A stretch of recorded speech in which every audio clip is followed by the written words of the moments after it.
Making radio great again. Sam Mirejovsky here behind the What's Right microphone, friends. Happy to be here with you. Sam at what'srightshow.com is my email. At What's Right Sam, of course, on X is where you can find me. So before I get to the weekend and the events that I witnessed firsthand that are now blowing up everywhere across the country, oh my gosh. Wow. Let me just say a word about these poll numbers. I know many of you are reaching out to me in some form of panic. And it's over this the CNN polling here that is, of course, on its face, looking kind of bad. Poll numbers low for the president. Record number disapproving of President Trump's performance. And my overall take on this is that I just don't believe the poll. And the reason I don't believe the poll is because the only poll that matters happened on Election Day. And Trump won big, and he won big on a platform that he is now executing on. Like, I would believe this if Trump had ran on securing the border, had ran on stopping wars, had run on a platform of putting America first, and was now doing the exact opposite. Yes, of course. Then I would see the bottom fall out below under his support number. So this to me is not something I put a lot of weight in. The fact that Trump has secured the border, the fact that a record number of people still support mass deportations in spite of the enormously bad press that the media is constantly trying to give Trump's immigration push, it tells me that on just in every way that matters, Trump's right over the target. And these polls, particularly these polls that are coming out from CNN, and when you look at the methodology too, which is to see how these polls have been weighted, they do have more Democrats counted than Republicans. They have a kind of a suspicious, in my view, skew of independents. So setting that aside, I think these polls are intended to demoralize Republicans and are dropping, of course, on election week as many places in the country are going to the polls on Tuesday for a pivotal election. A number of issues, right? Prop 50 in California. We have Spanberger, governor of fighting Winsome Sears in Virginia. Of course, we've got New Jersey, a governorship there that I think is within grasp for Republicans. I mean, it really is. A Republican candidate there has a lot of enthusiasm behind him. So all of this stuff is going on. Now, let me tell you quickly what happened over the weekend. So I had a chance on Saturday to dip into the conference, the Republican Jewish Conference. It happens here in Las Vegas once every year and organized by a good friend of mine. So I go there and I enjoyed the events when, of course, Randy Fine delivered what I thought was the best speech of the whole weekend. Jennings' speech was good too, but Randy Fine is a congressman from Florida. We've had him on the program about a week ago or so. Gets up there and just, I mean, this was hellfire and brimstone, and it had to do with, of course, anti-Semitism. Now, let me be clear, I am not here to cancel anybody. And I know that a lot of people on our side want to cancel this person, that person, or the other person. I'm not here to cancel anybody. But I feel very strongly, and I've mentioned to you this before, that there are just some people on our side that are idiots. And they don't deserve the reputation, the positive reputation that they have. And that's what's frustrating about all this. I'll back into this here in a moment. Let me tell you my overarching perspective on this. Again, I'm not a particularly religious person. I'm not Jewish. My family isn't Jewish. I believe that the greatest fight before us is the fight to save Western civilization. I believe that the world as we know it is under attack because the radical left has joined forces with radical Islam and they're out to get us. To me, this is the no-brainer, absolutely biggest problem out there, followed closely by China for a whole host of other reasons. But when I look at Europe, when I look at Canada, when I look at pockets of this country where we have imported so many dangerous third world people from a part of the world that wants to institute not its religion, but its political system, because that is what Sharia law is. It is a political system that is intended to politically subjugate us. When I look across, I see this happening. I see people advocating for this. I'm pulling what's left of my hair out. I mean, this is just absolutely crazy stuff. This is what terrifies me. And I like to start with big issues first and then work my way down, sort of down the order of importance down to the minutia. Now, some people on our side, they love to get caught up in the minutia. They love to get caught up in debates and arguments about things that are irrelevant. We are in this fight for the saving of the West together with Israel. I mean, let's be honest. What country in that part of the world looks anything like us, has anything close to our values? Okay, it's not Qatar, and it's not Saudi Arabia. It's not the United Arab Emirates. It certainly isn't Iran or Syria. So what am I missing here? I mean, I hate to be so basic, but this is my perspective on it. So I look, plain and simple, and those of you, I know we have this week now our first full week of our friends over at KMET in California joining us. So some of you maybe not as familiar with my voice as others. I say we're common sense conservatism. That's what we do here on the What's Right show. And to me, this is ultimately common sense stuff. So I'll share with you the speech. And look, I started getting worried for Tucker even well before all this stuff was happening with his antagonism toward Israel. And it is becoming a little too uncomfortably popular on our side. And by the way, it's not just antagonism for Israel. It's becoming antagonism toward people who are Jewish. It's not where our fight is. And then when you take Tucker Carlson going on and saying things about how Sharia law is a good thing, you just look at the UAE. Look at UAE. They've got Sharia law. Absurd. These are crazy statements. I'll tell you right now, I would much rather live in Israel under Israeli law than under Sharia law anywhere, including the UAE. And so would you. And that's the truth. My goodness, we're just stuck in the weeds on this thing. Sam Mirejovsky here on the What's Right Media Network. I'm the best. Personal injury law has been the same for a long time. The best. Big egos, greed, and sleazy schemes. We've had enough. Welcome to Sam and Ash, the new standard for personal injury law, where things are done the right way, because you deserve a team that delivers real support and results. When you have both, your whole world can change. Sam and Ash Injury Law, because you deserve what's right.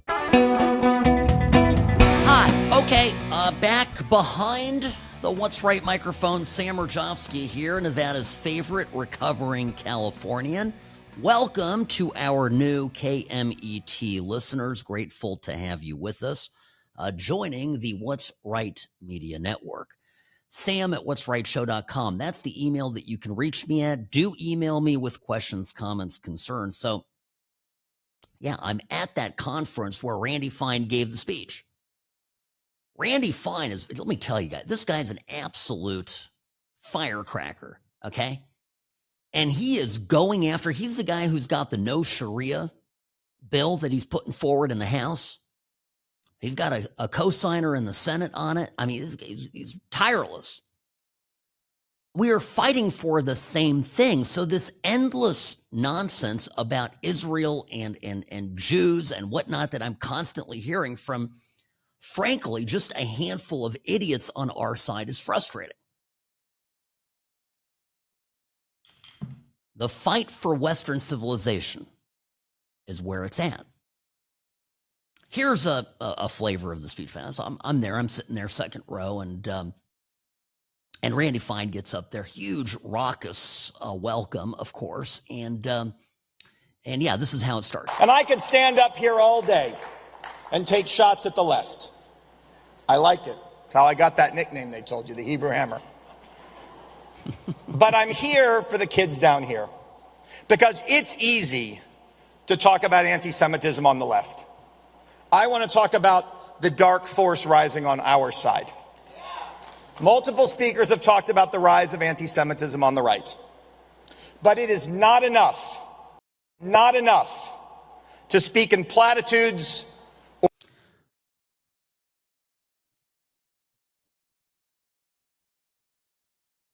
I guess we're having some trouble playing the clip. Did it play just now? Did we hear it? This is what happens with live radio. All right, well, let me here's the thing. And I could stand up here all day. All right, we're having some trouble. Technical difficulties, this is what happens when technology does not cooperate. All right, so that was Randy Fine. I'm trying to play the clip. We'll get it fixed. Let me see if the second one works, because this is where he gets really heated about Tucker in particular. And let me know right away if this doesn't play, okay?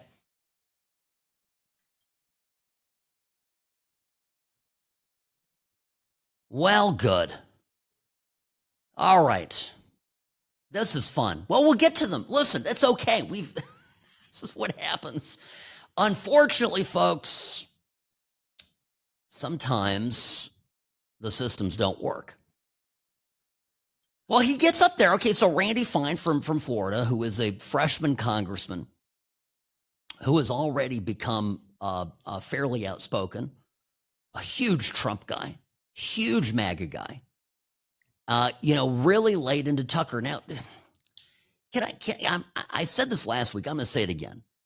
There are two things that are separate from the question of Israel and Gaza that have irritated me, kind of laid in my mind about recent things that Tucker said. And do you remember when he went to Moscow? And I loved it. Robbie, you'll remember this. I was a huge defender of Tucker Carlson going to Moscow and interviewing Vladimir Putin. When he went there, I was all for it. And you know what the mainstream media was saying about Tucker, going, is you don't talk to Putin. You don't. I go, why not talk to Putin? 60 Minutes, ABC News, they go running around the world talking to every tin pot dictator there is. Sean Penn went and sat down with Hugo Chavez, played patty cake with him. Why can't Tucker go and talk to Putin? Now, the interview itself, I think, was a little bit of a disappointment, but it was what happened before the interview that I criticized, and I did so at the time. Tucker goes with his film crew into a grocery store, okay, in Russia, in Moscow, in a neighborhood in Moscow, and he goes there and he goes, look at all the stuff that I could buy for $101. I think that was the amount. It stuck in my head. It was $100. This is all the stuff I could buy. Now, the cost of goods, this is basic economics, and Tucker knows this. He's a smart guy. Cost of goods in an economy are wholly dependent on what the purchase power is of the average consumer. This is why if you go to Mexico and go to parts of Mexico and trade dollars for pesos, you can buy quote unquote more stuff because the locals where you go, not saying in the nice part of Mexico City or at a resort hotel in Cancun, but off the beaten path in a regular neighborhood, Mexican neighborhood, you're going to buy a lot more for $100 there than you will, at your neighborhood Smith's or Albertsons. Just how these things work. He didn't talk about the average or median income of a Russian. He didn't talk about how much lower that was relative to, right? So it was just this, it was like, look at this. And a bunch of bros online are like, yeah, look at that. Big, and it's a detriment to our side because when did he do this? He did this at a time when Biden was driving our economy into the toilet and we had terrible recession numbers. Not recession numbers. We had, we had inflation numbers, terrible inflation numbers. So you didn't have to make silly arguments for it, is my point. Now, the other thing that Tucker did, this was a few weeks ago, talking about Sharia law. He said, hey, it's actually not that bad over there in Dubai or UAE. They have Sharia. You know why it's relatively safe in Dubai? They have a strict immigration policy. By the way, you're allowed to go there and work. You don't get to stay forever. If you mess up once, they pull your card, right, and deport you. They will throw you in jail. It's not Sharia law. It's called law enforcement.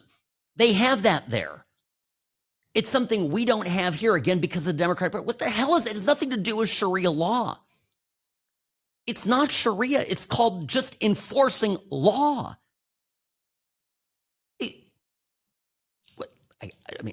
Lashes for Sharia law would be, I guess, stoning women to death for adultery, stoning homosexuals. Is that what we want? I don't know.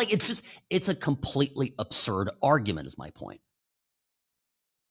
And so then when he says stuff about Israel and he says stuff about Jews and all the things that they control, and he gets into these things, and he had that, Nick Fuentes guy on, who is a smart guy. Don't get me wrong. Do not underestimate the persuasiveness of Nick Fuentes, but he might say 2 or 3 things that are reasonable, and the rest of it is garbage.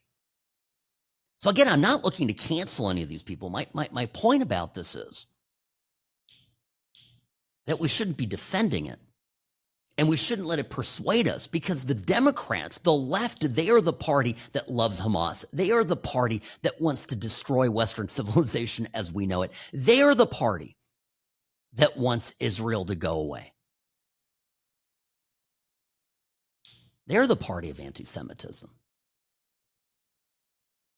And we shouldn't go down that path. I feel very strongly about this. Well, yeah, we'll get these clips working. Don't worry, we got 2 hours. We'll get to all of it. Robbie, during the break here, bottom of the hour, we're going to restart the machines and make it all work. Probably a conspiracy here to prevent this from working. All right, folks, sam@whatsrightshow.com is my email. @whatsrightsam on X, formerly known as Twitter. And of course, when we come back here, we're going to hopefully be able to play some of these clips from the RJC conventions, making huge waves, now going all the way up to Trump, and of course, sort of forming 2 different camps. And then I'll tell you my perspective on this too. I don't like this internal bickering, but I also like that we are not the party. We Republicans are not the party where we just go along with everything like lemmings. The Democrats just get told what to think, and then they just do it. They think it. We're better than that. We have disagreements. We have them. We have it out. We argue. An argument is good. Disagreement is good. But we also have work to do too. And I'll get to that as well here on the show. Got to get some of these policies passed and get Trump's agenda moving faster. My goodness. Sam Mirejovsky on the What's Right Media Network.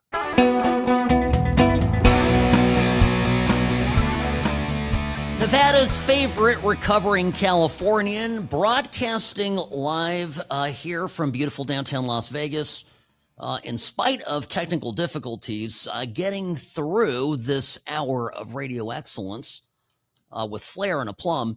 Good to be here with you folks. Sam at what'srightshow.com is my email. Real fast here, just on the numbers, the polling numbers. I know so many people have been reaching out to me. This is the CNN. This is the piece here.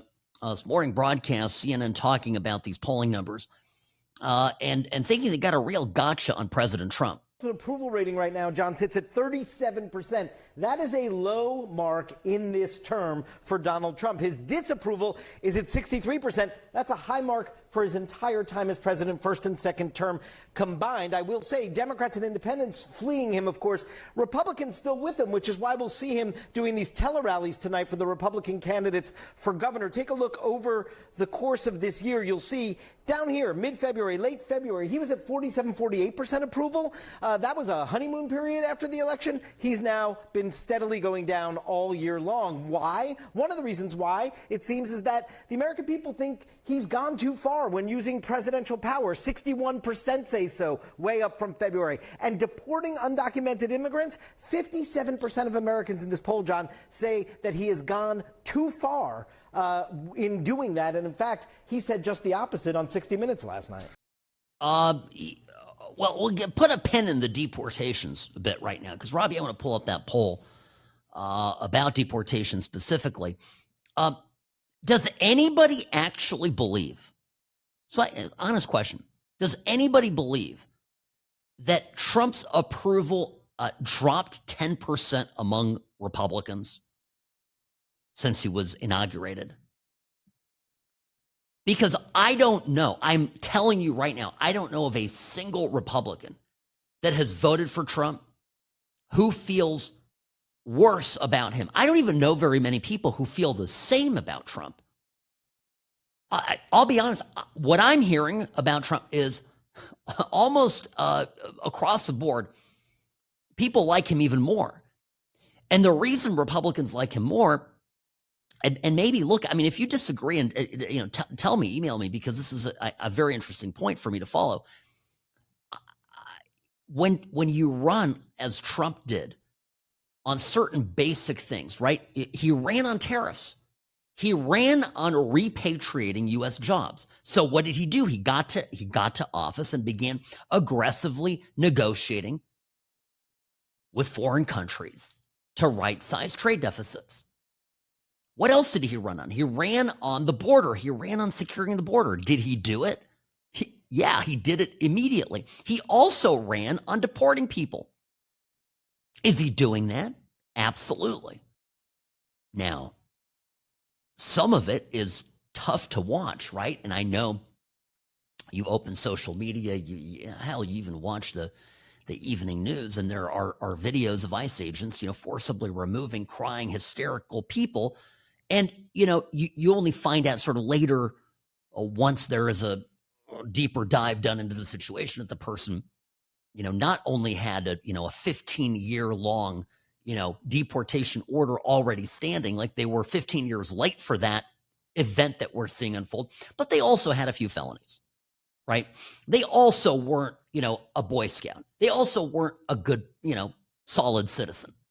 The myth that we're deporting landscapers, the, nursery workers and just all around good, productive people. Yes, some of them, of course, getting caught up in this. But by and large, we know that ICE is going after the people that have criminal records. The names aren't just coming to them random. These raids that are happening is because people are on lists.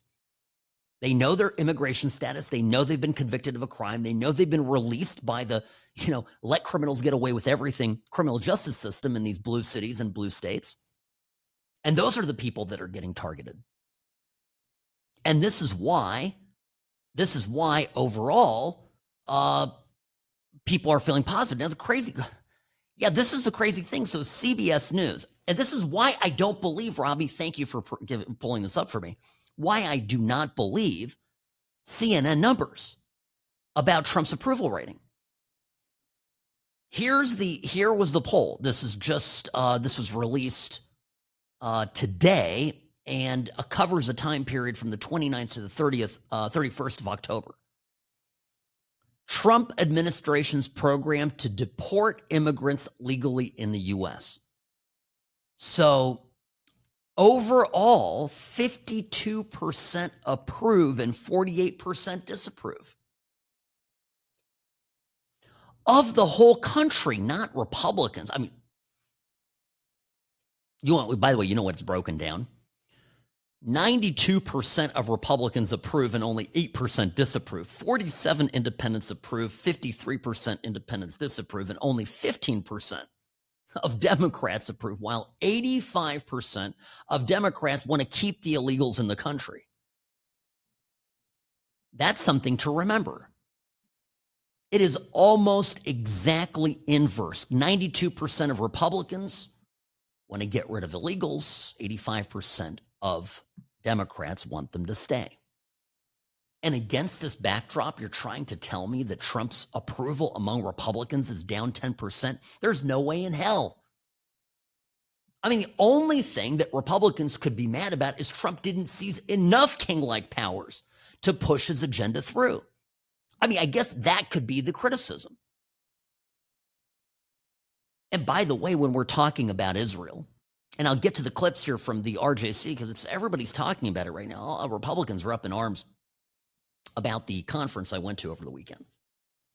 They're up in arms because Randy Fine, the so-called Hebrew hammer, came down on Tucker Carlson, Congressman Massie, and Marjorie Taylor Greene.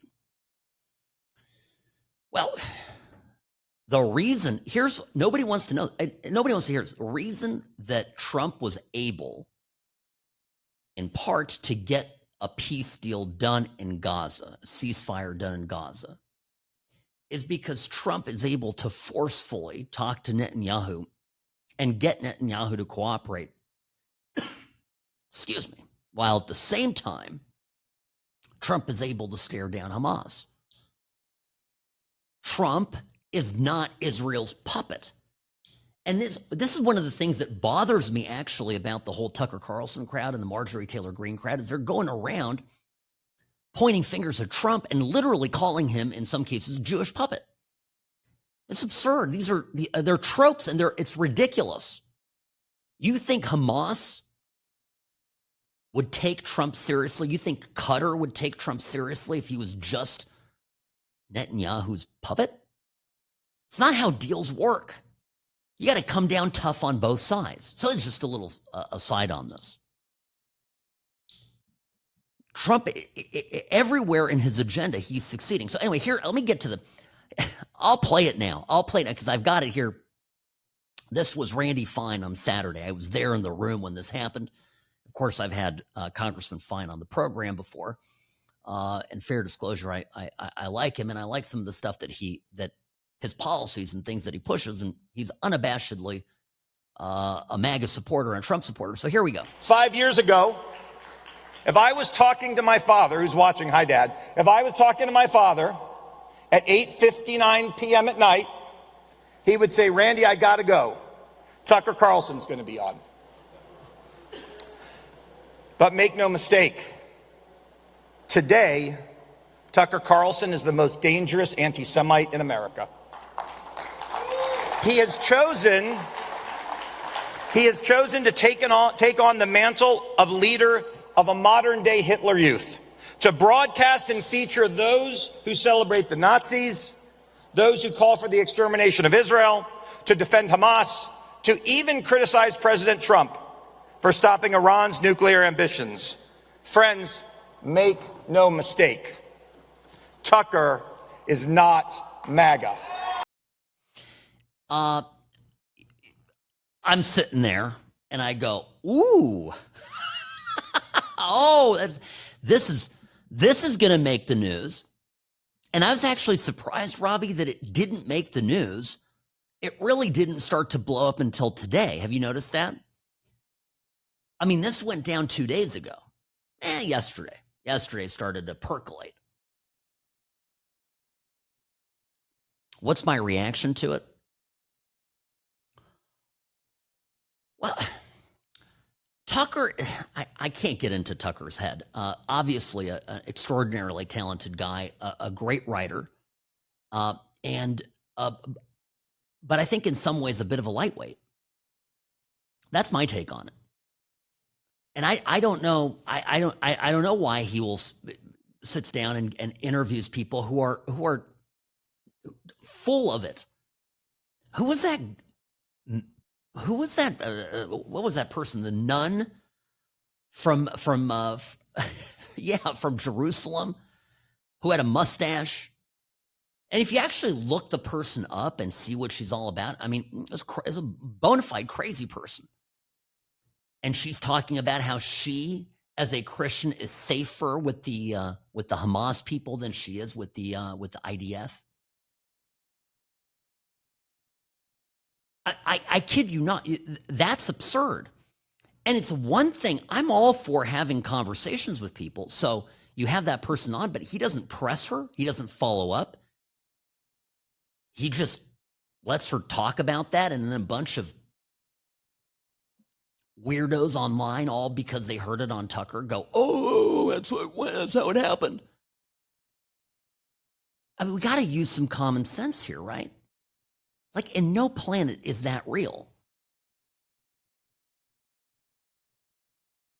And I do think that this nonsense about Israel, I think actually the really upsetting thing to me is when I go and I see what the left is writing and saying and protesting about with Israel and the statistics that they're using, and they're actually using straight up propaganda from Hamas, who are known to completely fabricate numbers and use to promote civilian casualty deaths in their country, and then to amplify them and exaggerate them by many orders of degrees, and then use it to win a propaganda war. And a bunch of leftists come on as useful idiots of that to advance their own radical agenda. I get it. I understand why the left does it. But why the hell are conservatives, so-called conservatives, doing this? It's not. I don't think Tucker or Marjorie Taylor Greene is going to be judged, quite nicely historically. Just telling you that. I don't see it at all. Scott Jennings, by the way, he had a great moment here where he said exactly this, what I've been saying now for years about the fight for Western civilization. I'll play that when we come back here on the What's Right Media Network, the What's Right Show, brought to you by Sam & Ash Injury Law. In a crash, call Sam & Ash, the only law firm to trust for your personal injury case. 1-800-304-2000. 1-800-304-2000, because you deserve what's right.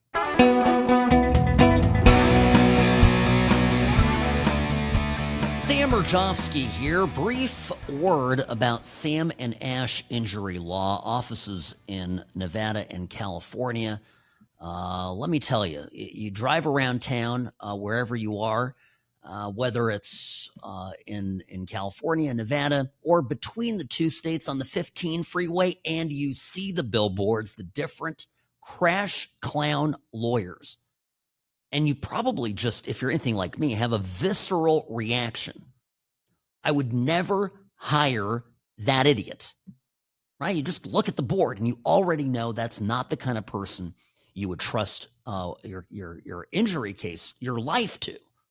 No way in hell. Sam and Ash are different. They're the kind of lawyers you could take home to your family. You wouldn't be embarrassed to have them represent you, your family, your loved ones. And by the way, that's the same reason you feel that way is also why insurance companies, the other side in an injury case, take the firm seriously, right? They you get the benefit of the goodness of the lawyer that represents you. Sam and Ash injury law. $500 million recovered for their clients. And, it's reputation and service that you can put to work for you. 1-800. Yes, 1-800. Now that we're in 2 states, we're doing it this way. Got the 800 number. No matter where you're at, 304-2000. 1-800-304-2000. samandashlaw.com, because you deserve what's right. Quick news here. Joel Polak, who is a writer for Breitbart, has moved over, I just heard today, to the California Post. You know, the New York Post, this is the New York Post is the newspaper in obviously New York, but that was the one that broke the Hunter Biden laptop from hell story. And then they were the ones that got shut down by John Brennan and all of his friends in the deep state, in the intelligence community, CIA, NSA, etc. They all wrote their letter. All 50 of them signed a giant letter saying this was Russian disinformation. So now they're opening a California Post, a branch of the New York Post, to report on California news. And I love this, because just as we have KMET joining us for the first time this week for a full week of radio excellence here on the What's Right Media Network, we will have also an election. And I am convinced that California is much more conservative, has the potential of being more conservative than we give her credit for. A lot of Republicans in California. Now, I'm worried about Prop 50. Obviously, this is the redistricting effort. If you are in California, go and vote immediately. Get your ballot in. No on 50. This is, it's critical. I mean, is it going to make or break things? I'm optimistic that largely it won't change much for the midterms, given that Republicans are likely to pick up other districts. But this is, we do not want to, if it can be avoided, hand a win over to Gavin Newsom. Now, people have asked me, why is Trump being so quiet about this?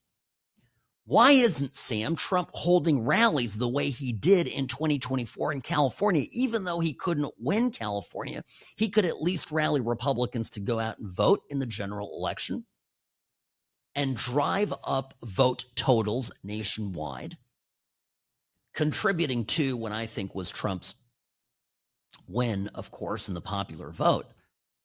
So why isn't he doing more of that now? And the short answer for me is Trump. I agree. He's been quiet. And my suspicion is, remember when the DOJ said that they were monitoring this week's election? They're going to monitor it. And the minute the news of that came forward, Gavin Newsom lost his cool. He was at some tech conference. He was up on stage. He got asked about it, and immediately his demeanor changed, and he just started getting agitated. And I said, God, the lady doth protest too much. Almost the impression it gives is he's got something to hide. I think there's a possibility here, folks, that there's a strategic neutrality on the part of Trump to avoid politically compromising this thing. And this thing would be a DOJ investigation of the California election rigging machine that the Democrats have been running, right? It's so easy in California to register as a voter and not be legal. And does the federal government, does the Department of Justice have jurisdiction to investigate a state election that determines how federal congressional districts are apportioned? And the answer is hell yes. Absolutely. And so will they? I know they will, because they've already told us that they will. Pam Bondi, the Department of Justice, has said as much, and they've appointed. I got Bill Assay down there, and I think Ed Martin's going to be looking into it, and a whole range of folks at the DOJ are on it. So I think and this is why I'm urging all of my friends in California, go out and vote. Give this as many legitimate Republican votes as possible. Don't be dismayed, okay, that there's, that there are more Democrats that are fired up and that are going to vote, because I'm convinced a lot of those numbers are the vote totals are going to be phony and may end up being disqualified. And the polling's just there to cover for the fraud. The same way I think Trump's polling numbers are higher, much higher than they really are. All right. Well, Mamdani went to a gay nightclub. I'll tell you about this when we come back.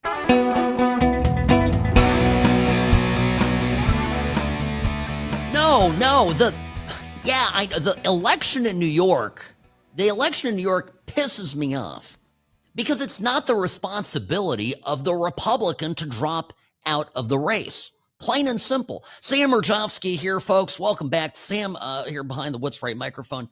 Got myself a little excited here. I'm seeing all of this polling here about Curtis Sliwa, who's the Republican contender there in New York, mayor of New York race. Of course, Zohran Mamdani is leading in the polls, followed by Andrew Cuomo. Cuomo and Mamdani ran against each other in the primary, and Mamdani won because the Democratic Party is no longer the party of people like Andrew Cuomo, who are just your garden variety leftists. No, the Democratic Party is now the party of crazy socialists. As Trump put it, frankly, communists.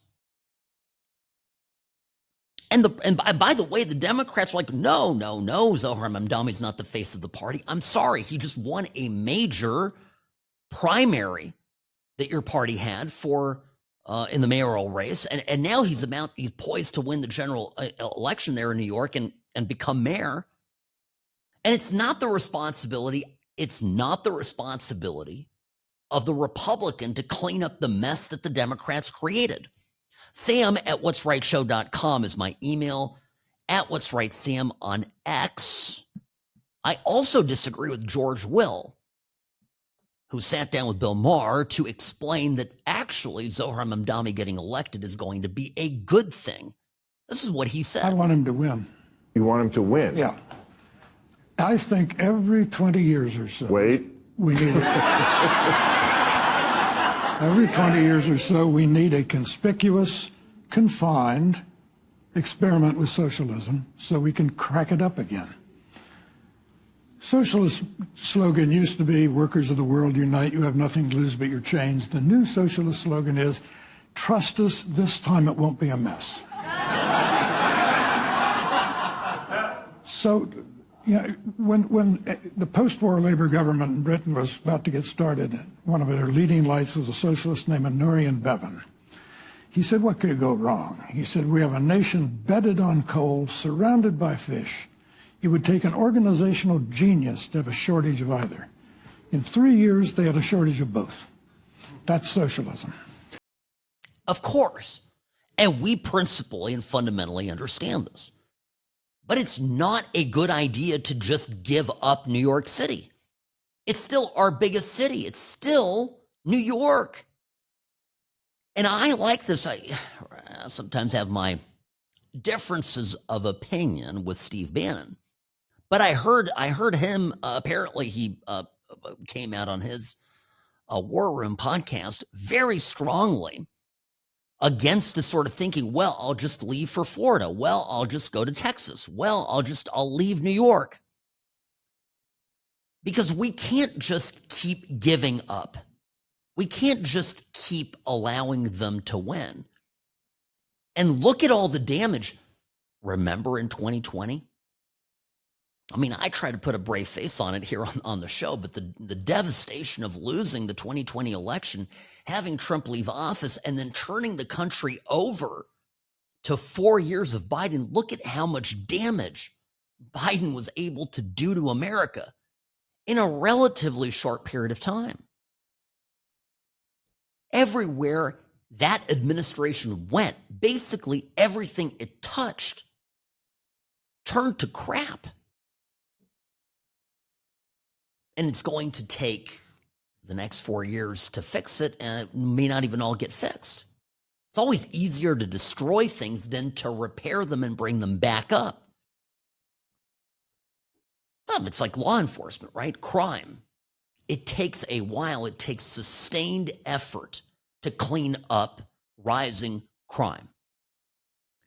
And then in a relatively short period of time, much shorter, you can go back to having high crime numbers. You stop policing. It's like diets, right? It's hard to lose the weight, easy to gain. So I just don't like, I don't like any of this. Well, Jeffries got asked. Hakeem Jeffries, the minority leader. What are we, day 34 here of the shutdown? The shutdown. What?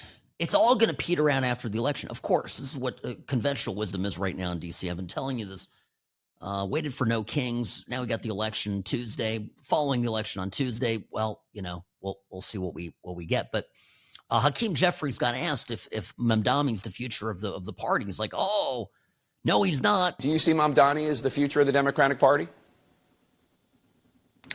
No, I think the future of the Democratic Party is going to fall, as far as we're concerned, relative to the House Democratic Caucus and members who are doing a great work all across the country as it relates to our need to both take back control of the House, but in doing so, make sure that we're communicating to the American people like we understand you deserve better. What the hell kind of Kamala word salad is that? Producer Robbie is laughing behind the glass. I consider myself a reasonably intelligent person. I have no idea what he said. Everything after the no is gibberish. But the no, that's the telling part, right? This is important. Where is Hakeem Jeffries from?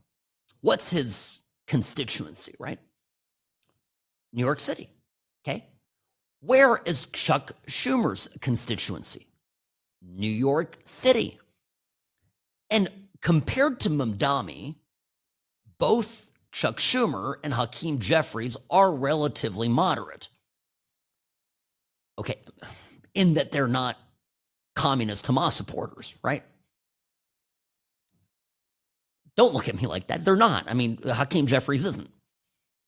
But all of a sudden, the communist Hamas supporter has sucked all the oxygen out of the room on the Democratic side, so much so that the two members of Congress, member of Congress and the senator from Mamdani's, home city, are both falling over themselves to prostrate themselves in front of this new, radical wing of the Democratic Party. And when they're asked by Tapper on CNN, is it the future? Well, no. And then blah, blah, blah, blah. A whole bunch of words that, when added up and analyzed, mean a whole lot of nothing. The Democratic Party's lost here. And again, this is why I look at the Trump poll numbers and I go, no. What's the alternative too, right? What are they? What plan does the Democratic Party have? They've just admitted flat out that this whole shutdown has been all about getting insurance, benefits, and other goodies for illegal immigrants.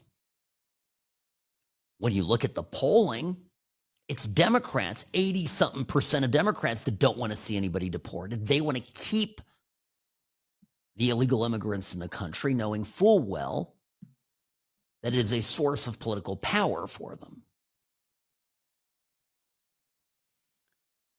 There is one Trump agenda item that absolutely has to pass, and I'm starting to be of the mind and body that this would be worth nuking the filibuster for, and that's voter ID.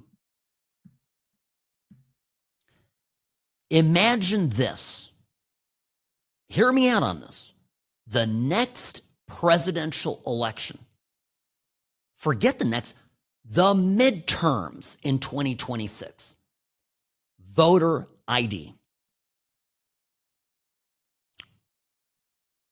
But do you know what the polling is on this, by the way? This is a 90-10 issue. 92%, 8%. I mean, it is as in favor. Yeah, of course. Majority of Americans want this. Hugely popular. When you ask the question, should it be required to prove your citizenship to vote? And so to that end, you would need a real ID. You'd have to demonstrate on paper, verified federally, that you're a citizen. Now imagine the midterms. Imagine presidential election 2028 without illegals voting, without people voting multiple times, a clean election where every vote is verified as an honest to goodness living citizen of the United States of America, which is what the law ought to be. I'm going to tell you right now, the Democratic Party as it exists today would be over. And by the way, the only thing that would be left would be this orgasmic excitement over Zohar Mamdani, who right around that time is going to be tanking the city of New York. And, George Will is right about this. So it would be a glaring example of complete and total failure. And yeah, by the way, speaking of this, I told you about the nightclub. I got to take a quick break here, but he went to a gay nightclub. And the Hamas guy, he's out there campaigning in a gay nightclub. There's nothing this guy wouldn't do for a vote. I have nothing against gay night. I'm just telling you, it's not compatible with his belief system. That's all I'm saying. Sam Mirejovsky here behind the What's Right microphone, the What's Right show, brought to you by Sam and Ash Injury Law, because you deserve what's right. The Sam and Ash team, they wanted me to have the best care. They had my interests at heart. I have an enormous amount of gratitude. I cannot say enough thank you.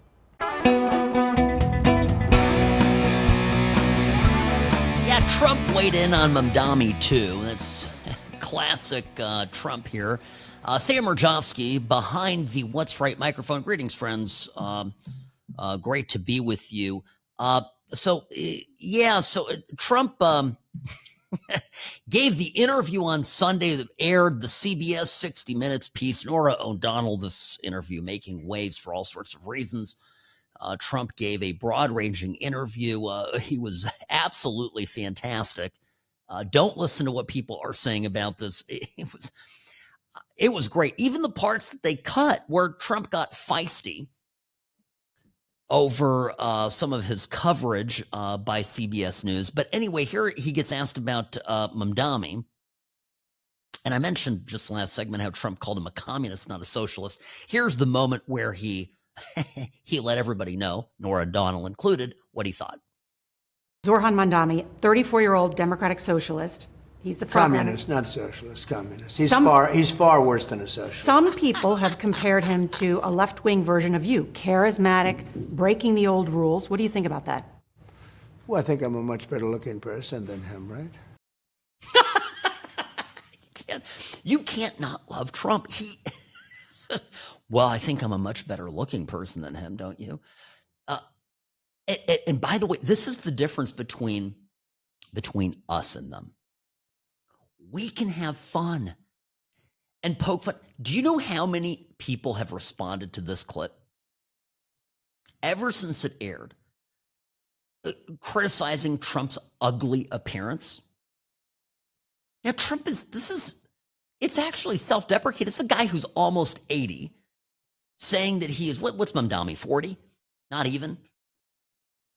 35? I mean, he's a young guy. Literally, it's a joke. Trump is joking, and everybody Everybody who understands humor gets that part. But he corrects her about the socialist. Not a socialist, he's a communist. And this is, by the way, where Republicans have to be intent about this. Republicans absolutely need to make the Democrats own this communism stuff.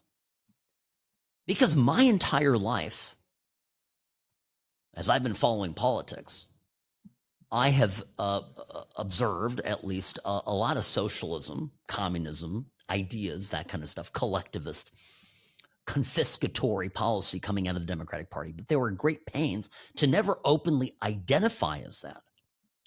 They didn't want to be called socialists. And all of a sudden, we got a prominent Democrat who everybody has endorsed, most everybody of any prominence on the Democratic side, have endorsed this guy. And he's openly running as a socialist.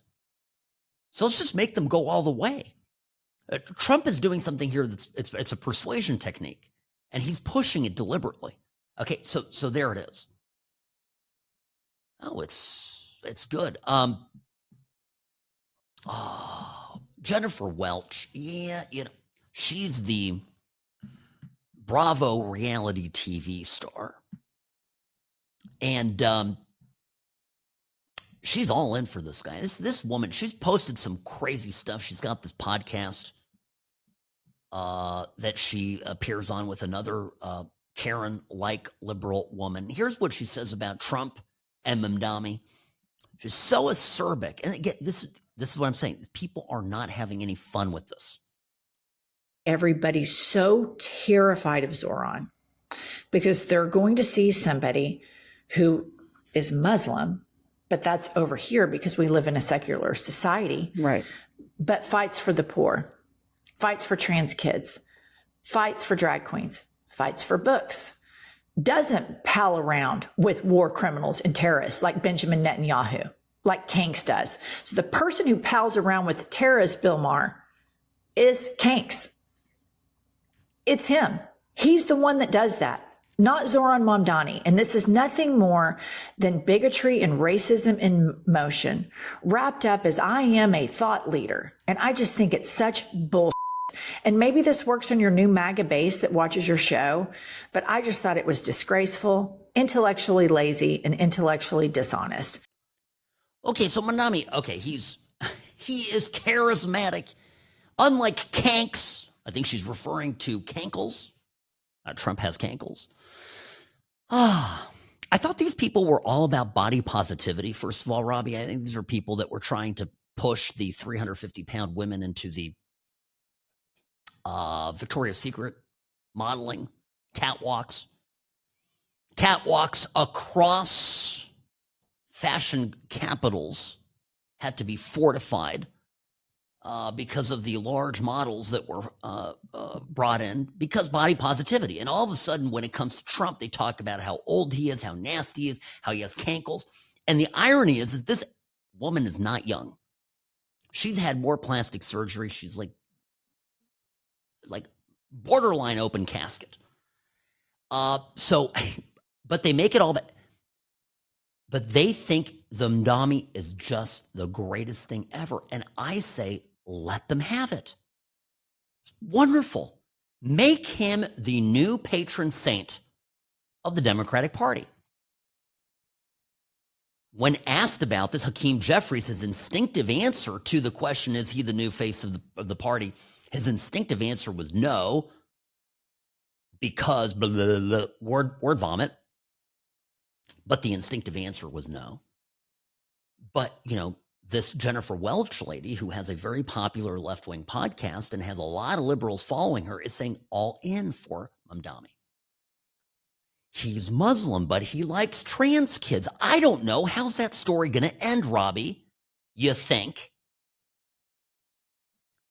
He went to that nightclub, the gay nightclub, over the weekend.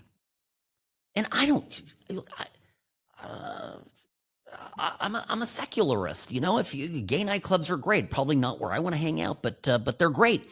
The problem is that as soon as he showed up in that nightclub, a picture of Mamdani with Rebecca Kadaga surfaced.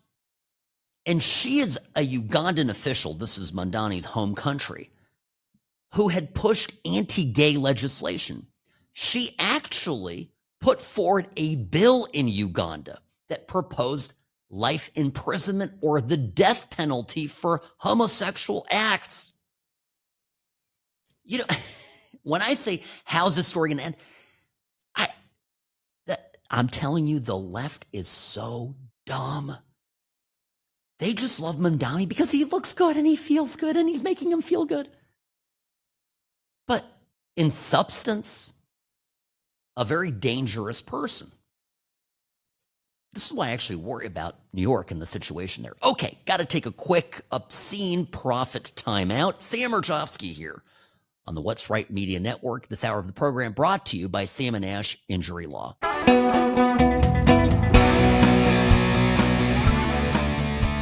Greetings, friends. Sam Mirejovsky here. The What's Right Show is your place for common sense conservatism, Monday through Friday, 1 to 3 p.m. here on News Talk 840 KXNT. If you're in an accident, if you get hurt, don't try to do it alone. You've got to get a good lawyer, a great lawyer, a lawyer you can trust. Sam & Ash Injury Law, $500 million settled. And by the way, not your typical billboard lawyer, not one of those guys that you see on your way to work and you think, ooh, that is not good. Sam & Ash Injury Law. Phone number, easy to remember, 1-800-304-2000, 1-800-304-2000, website samandashlaw.com, because you deserve what's right. Now, I'm going to talk more, I think, tomorrow and the next day as we find out additional details about the train stabbing over the weekend in the United Kingdom.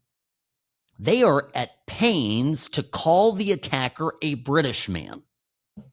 I've seen the video. I'm not entirely convinced. They're not treating it as an act of terrorism. Apparently, the guy had been threatening people, including a 14-year-old, with a knife. Before the incident, police were called, did not respond. He then went onto the train and stabbed, I think, 11 people. It's horrifying. So I'm waiting to hear more. Some witnesses claim that he was yelling Allahu Akbar, which certainly portends itself to an act of Islamic terror, but again, waiting for more information there. I'm aware of it. I know it happened. I'm going to get to it. Now, what I do know is I don't understand how Gavin Newsom can run for dog catcher of Alameda County, let alone president of the United States, giving answers like this in interviews. He gets asked about Biden. And remember this, when Joe Biden was drooling from the corner of his mouth and staring out into outer space, Gavin Newsom was one of his most ardent, vocal defenders. Gavin Newsom was out there everywhere saying Biden is as sharp as a tack, he's great, everything. Party line right down to the T. And this is why I'm glad he's getting called out on it, but my gosh, this is wild. Let me play this clip, right? So Newsom gets asked about this, and he does this little weave and bob, he's got the little thing. This is Sunday, Meet the Press, Kristen Welker.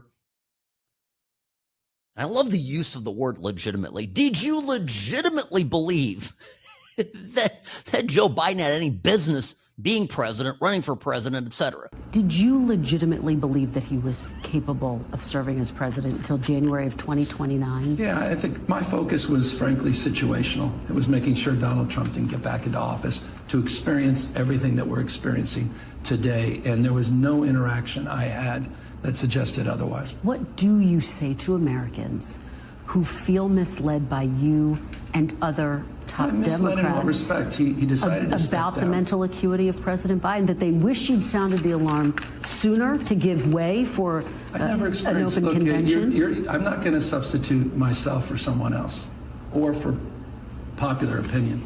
I'm going to express my relationship to my truth with the former president of the United States. I say this all the time. They have their truth. It's their truth. But this is where the mask comes completely off. He's not arguing for an absolute truth, which is what we do here.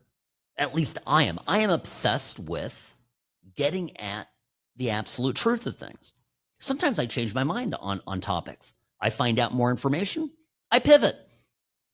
And by the way, it is permissible, I would think, okay, I would think if you're a Democrat, it would be permissible to say, you know what?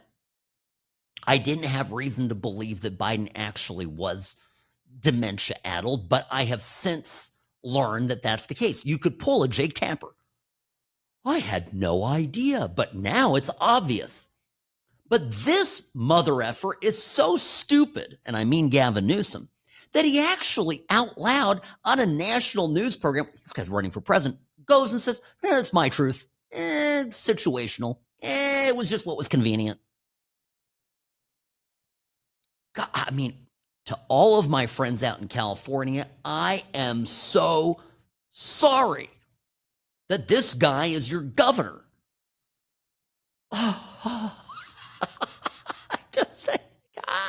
Oh, but it got worse.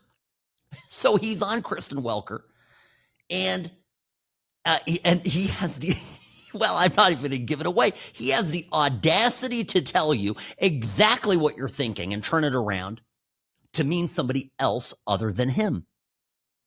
You've said you'll make a decision about whether to run for president after the midterms. Yeah, I mean, why Governor, let me ask you, why do you want to be president? I don't. I'm not suggesting I am. I'm saying in response to someone talked about it, and I hate when nothing I dislike more than the politician that sits there and lies to you. And we all just sit there rolling our eyes going, give me all right. So this clip is not playing, Owen, is that right? Oh my gosh, all right. Well, this is the best one. Robbie, what's going on today? The studio is sabotaged, is what's going on. All right. Owen, we got to do before tomorrow's show, a hard reset of the whole board. Because I'm telling you, this ought to be working. Friends, I'm so sorry. You know what he said? Okay, I'll read it to you. I'll do everything around here. It's fine. It's what I do. So, well, Gavin Newsom says Welker goes, now you've said you've made a decision about whether to run for president after the midterms. And Newsom goes, yeah, I mean, and Welker goes, Governor, let me ask you, why do you want to be president? And Newsom, lying through his teeth, Newsom wants to be president more than anybody, okay? He is definitely running. He has been running for the last 5 years, make no mistake about it. He answers, I don't. I'm not suggesting I am, meaning I don't want to be president. That's not even like answering, I'm not running for president. He's saying he doesn't want to be president, which is the biggest lie on the planet. Quote, next thing coming out of his mouth. I'm saying in response to someone talked about, and I hate when nothing I dislike more than a politician that sits there and lies to you. And right when he says this, he tilts his head off to the side and does this kind of looks like he's having a seizure. Not like a Fetterman seizure, but like getting a touch of the vapors. This is comedy.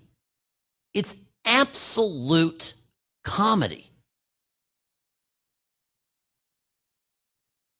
So there it is. I mean, yeah, and he is, Newsom is running. There's no question about it. Now, there are other people that are running in 2028 on the Democratic side, no question about it, right? I mean, I think that Pritzker is putting himself out there. Yeah, Hochul, I definitely think Hochul is thinks of herself as a contender. She's the governor of New York. I have also seen, and Robbie, you may be surprised about this, I have seen some whisperings that Al Gore might be making a comeback. Well, Democrats may want to brush some moderate off, and Al Gore might be the perfect contender. Of course, Al Gore has, I think, his whole life has been dedicated to saving the environment and the fight against climate change. Well, it was when he wasn't inventing the internet. And, well, I'm just saying climate change is, even Bill Gates has come out and said climate change isn't that important. I mean, what have I always said about climate change? By the way, fun fact, I've always said that the only climate change that really worries me is when Iran detonates a nuclear bomb. That's the climate change that has me spooked. Fair? Okay. Just to be clear, what side of the debate I'm on when it comes to that. But anyway, so we can't, all right, the clips are broken. Today's just this is, well, one of those days. It is what it is. All right, let's take a quick early break here and see if we can fix this before we come back. Sam Mirejovsky here on the What's Right Media Network. Good to be with you as always, and I promise we'll get this under control. Toot sweet.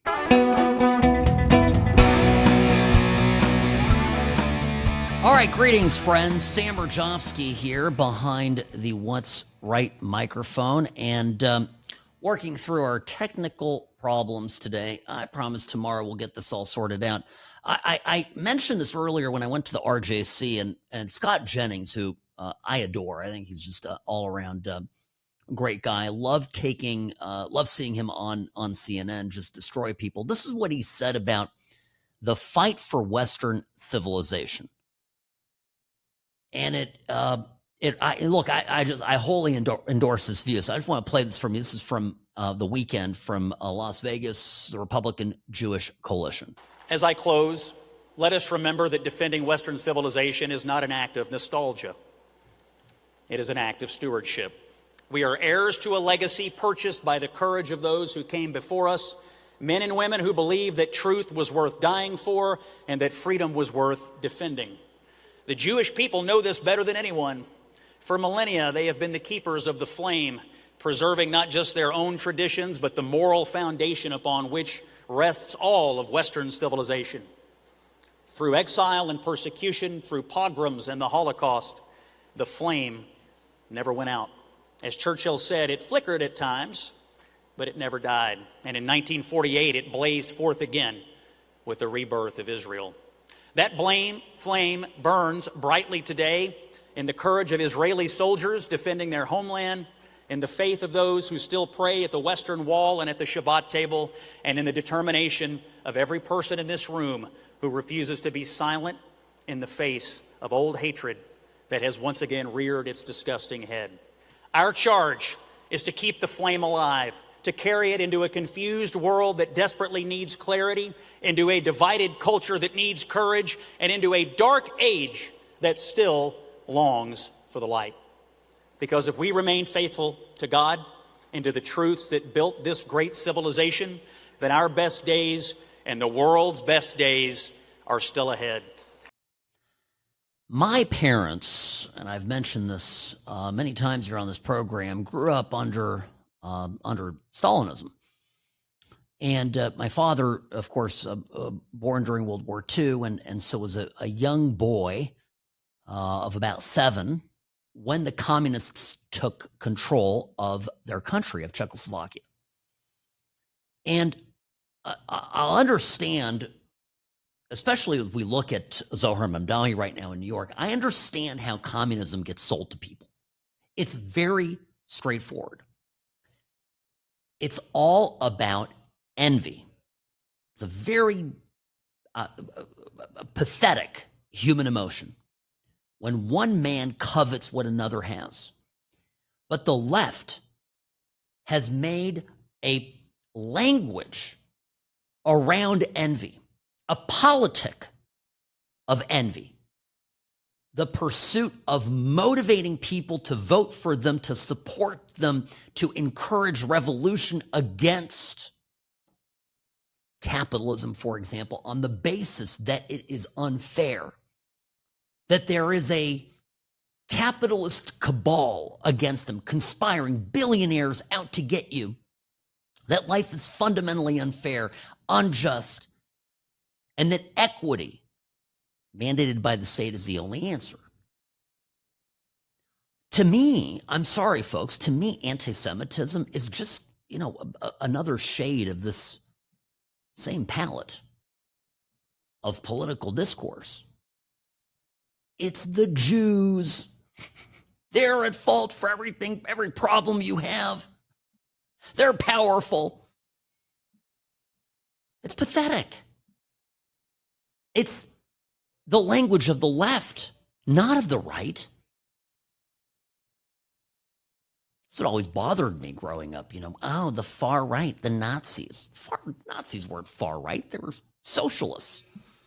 Not just in their name, but, certainly in a lot of their policies. Government run everything, basically.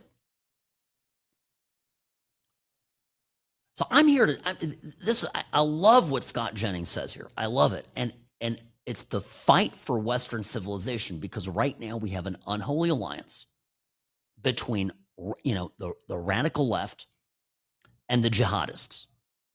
This is why they're all running around in keffiyehs.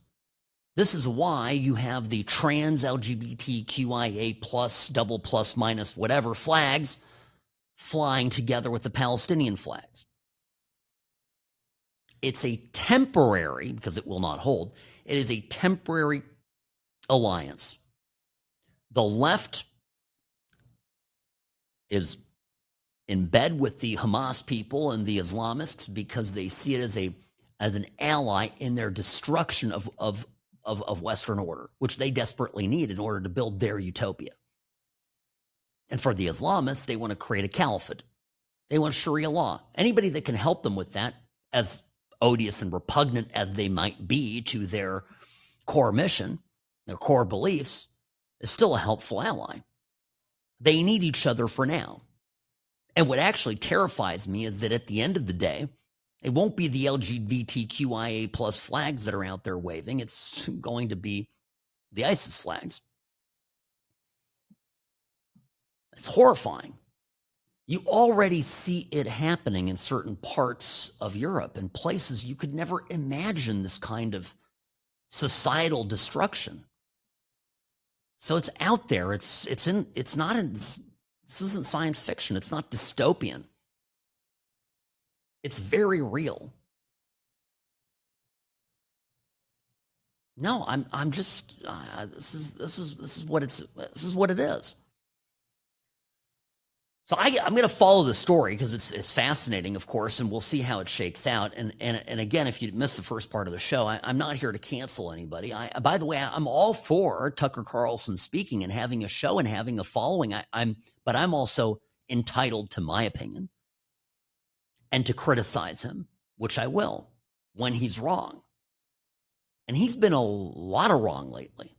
And Candace Owens is crazy. And Marjorie Taylor Greene was always crazy. She's now finding a new kind of crazy. And she'll be on The View tomorrow. She's going to be on. And there's a reason why they have her on now. Now that she's slamming Israel, slamming Jews, now that she's critical of Donald Trump, she's exactly the kind of Republican that Whoopi Goldberg wants to have a conversation with. And that is everything that should terrify you about these people. This is why we shouldn't take them seriously. Look at whose company they keep. It's pathetic. I don't know. Well, let me tell you this. We have to get out there and vote. I know I have a lot of people, a lot of friends in California. I'm personally calling and texting everybody I know in California, and I'm saying, have you voted? And today, I made a breakthrough today because I had some family members who hadn't voted yet. They've voted now. As of today, they went and they did it.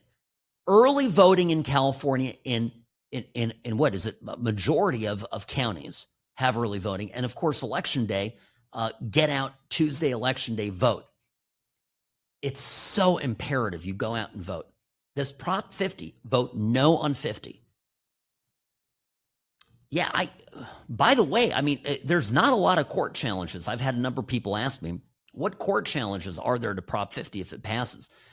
Back in 2019, the Supreme Court decided that political gerrymandering, the division of districts, setting up of districts along political lines, party lines, in an effort to disenfranchise voters based on their party affiliation, is not something the courts will look at.